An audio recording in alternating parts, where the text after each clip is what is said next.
चलो देखो standard form पढ़ना है, ठीक है ना। तो देखो स्टैंडर्ड फॉर्म में क्या है, पहले एक चीज ये याद रख लेना कि ये जो m है ना, इस स्टेटमेंट को देखो, पढ़ो इसको क्या लिखा हुआ है। ये इस तरह से लिखा हुआ है m, है ना, और ये दिखा हुआ 10, ठीक है। कहने का मतलब ये जो m का वैल्यू है ना, वो या तो m 1 के बराबर होगा या 1 से बड़ा होगा, लेकिन 10 से छोटा होगा। इसका मतलब यही होता है ना। इससे घबरा तो नहीं रही है ना, इससे समझ में आ रहा है ना कि ये क्या कह रहा है। m का जो वैल्यू है वो या तो 1 से बड़ा होगा या उसके बराबर होगा, या ये बड़ा का साइन है, m जो है 1 से क्या होगा, बड़ा का साइन होने का मतलब इधर जिधर खुला हुआ उधर बड़ा, है ना। या तो 1 से बड़ा होगा या 1 के बराबर होगा। और इस तरफ क्या कह रहा है, लेकिन 10 से छोटा होगा, 10 के बराबर नहीं होगा। 10 के बराबर जैसे ही होगा ना, वो एक जीरो और बन जाएगा, मतलब एक पावर और बन जाएगा। तो इसको ध्यान में रखना है इसको, ठीक है। और जो स्टैंडर्ड फॉर्म में नंबर का जो लिखने का जो फॉर्मेट होता है ना, वो फॉर्मेट होता है m × 10⁻n, ठीक है। जैसे एग्जाम्पल के लिए, अब एग्जाम्पल के लिए यहाँ पर लिखा हुआ 6872 है, 6 8 7 और 2 लिखा हुआ है, ठीक है। अब इसको कहता है कि ये नंबर को ना तुम स्टैंडर्ड फॉर्म में लिख दो। तो स्टैंडर्ड फॉर्म में लिखने के लिए तुमको पता होगा कि कोई भी नंबर में जब पॉइंट रहता था तो पॉइंट को हटाने के लिए पॉइंट के बदले में 1 और यहाँ 0 0 और 0 लगाते थे, है ना।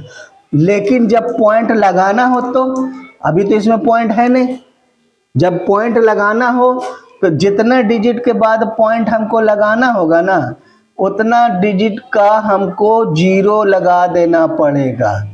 ऐसे लिखना पड़ेगा हमको, ठीक है ना। जितना डिजिट के बाद हमको पॉइंट लगाना है, 1 लिख के उतना ही 0 यहाँ पे लगा देंगे। बात समझ में आ गया।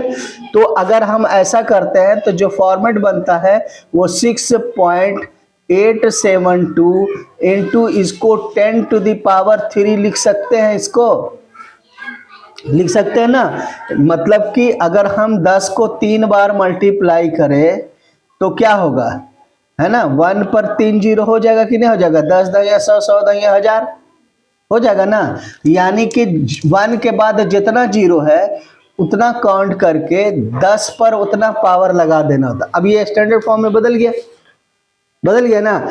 ठीक उसी तरह से ये वाला देखो, ये वाला, ठीक है, ये वाला 14 है और 1 2 3 4 0 है।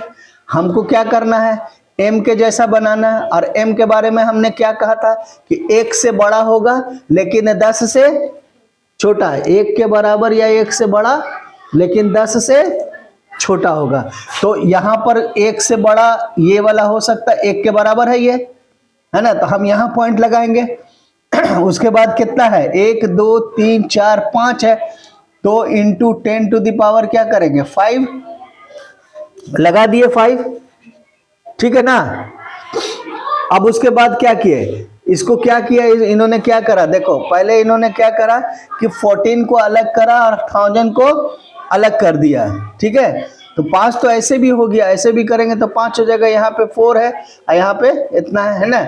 अब उसके बाद इसके बाद जो है ना, पॉइंट के बाद वाला जो ये 0 है ना, इसको लिखने की जरूरत नहीं रहती है ना। जैसे पॉइंट देखो होता क्या है कि अगर हम कहें कि 2.5 है, ठीक है, तो ये 2.5 को अगर हम इसको यूनिट के हिसाब से ये बदलता जाएगा, ठीक है। अगर हम ग्राम में अगर लेंगे अगर इसको, तो इसका मतलब हो गया 2 ग्राम और आधा ग्राम।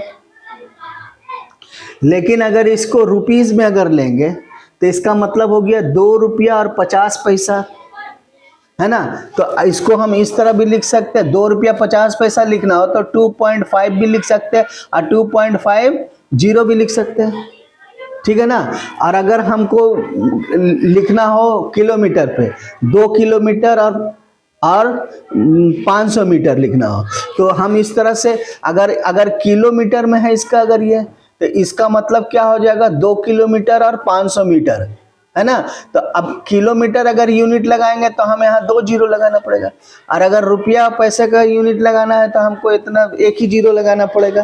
कहने का मतलब है कि जीरो ना भी लगाए ना, तो अगर हम यहाँ पे यूनिट जो लिखा हो रहेगा ना, उसी यूनिट के हिसाब से हम इसको, अगर रुपीज़ लिखा हुआ तो हम इसको 50 पैसा समझेंगे, और अगर किलोमीटर लिखा हुआ है, किलोमीटर लिखा हुआ है, किलोमीटर, तब हम इसको 500 मीटर समझेंगे। तो कहाँ पहले हम 50 पर समझ रहे थे और अब हम 500 समझ रहे हैं, तो डिपेंड करता है यूनिट के ऊपर, ये कौन सा यूनिट है, तो उसी हिसाब से।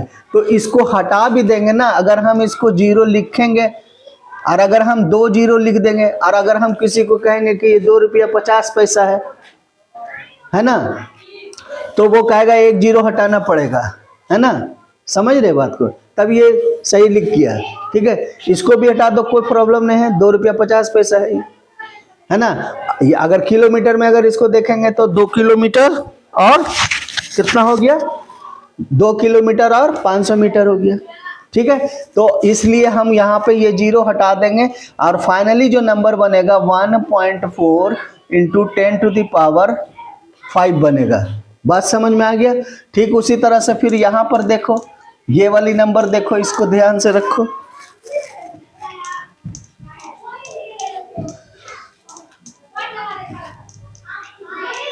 इस वाले नंबर को देखो, क्या करेंगे हम, यहाँ पे पॉइंट लगाएंगे तो गिनेंगे इसको 1 2 3 4 5 6 7 8 9 10। तो हम क्या लिखेंगे यहाँ पे 1.536 इंटू 10⁻10, यही लिखेंगे ना, 10⁻10 लिखा गया डायरेक्ट, यहाँ देख रही हो ना यहाँ पे। अब उसके बाद समझ में आ गया तुमको, ठीक है। अब दूसरी बात देखो यहाँ पे, अब यहाँ पे क्या कह रहा है, देखो यहाँ पे कि एक क्वेश्चन एग्जांपल है, ये दूसरा एग्जांपल है, कह रहा है कि the diameter of the sun is इतना मीटर। सन का जो डायमीटर है वो 1.4 इंटू 10⁹ मीटर बता रहा है। फिर कह रहा है कि of the earth diameter of the sun is इतना and the diameter of the earth is इतना। तो सो दैट, तब हमको शो करने के लिए कह रहा है कि ये जो सन है ये अर्थ से 100 टाइम बड़ा है। तो इसको कैसे निकालेंगे, कोई किसी से कितना बड़ा है उसको निकालने के लिए उसको उसके साथ डिवाइड करना पड़ता है, तब पता चलता है कि कितना टाइम्स वो उनसे बड़ा है, ठीक है। अगर किसी की उम्र 20 साल है और कोई कहता है कि हम 100 साल के हैं, तो हमसे वो कितना टाइम्स बड़ा है, तो 100 में 20 से डिवाइड करेंगे तो आएगा 5, यानी वो हमसे 5 टाइम बड़ा है ना। बात समझ गए। तो इसीलिए हमको इसको क्या करना पड़ेगा, डायमीटर ऑफ द सन ऊपर लिखेंगे और डायमीटर ऑफ द अर्थ नीचे लिखेंगे।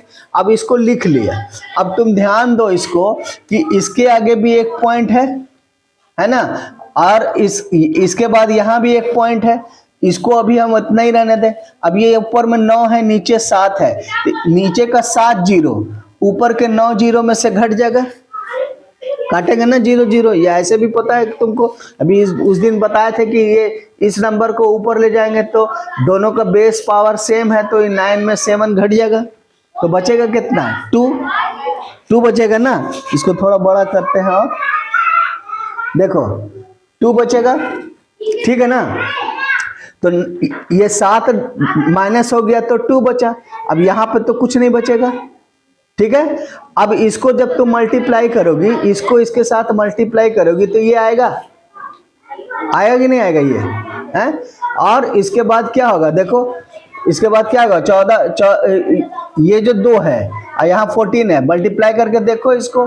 अब फिर यहाँ पर ये देखो, इसको तुम कर करके देखोगे और काटोगी ना तो ये 100 टाइम नियरली आएगा। अभी हम काट के नहीं दे रहे हैं, ठीक है, ठीक है, कर लेना, ठीक है ना। उसके बाद फिर देखो, उसके बाद क्या करता है, एग्जाम्पल 3 में क्या कह रहा है, देखो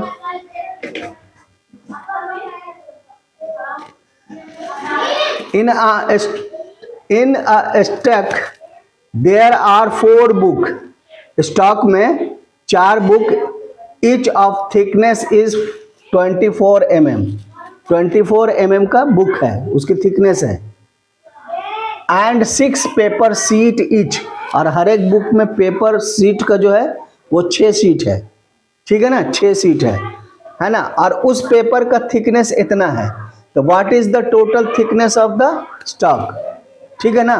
तो अब इसमें क्या करेंगे हम, सबसे पहले क्या करेंगे हम, देखो 24 mm है ना, 24 mm है, और बुक कितना है, 4 बुक है, तो पहले मल्टीप्लाई कर देंगे हम इसको, ठीक है ना, 4 बुक से मल्टीप्लाई कर देंगे। जब हम इसको 4 बुक से मल्टीप्लाई कर दिए, उसके बाद फिर क्या कहता है, उसका थिकनेस कितना है, शीट का थिकनेस कितना है, इतना है, ठीक है, इतना mm है और इतना थिकनेस है उसका हर एक का, ठीक है। इसको जब हम मल्टीप्लाई करेंगे तो इतना आएगा, इसको करेंगे तो इतना आएगा, ठीक है, दोनों को जोड़ देंगे इतना आएगा।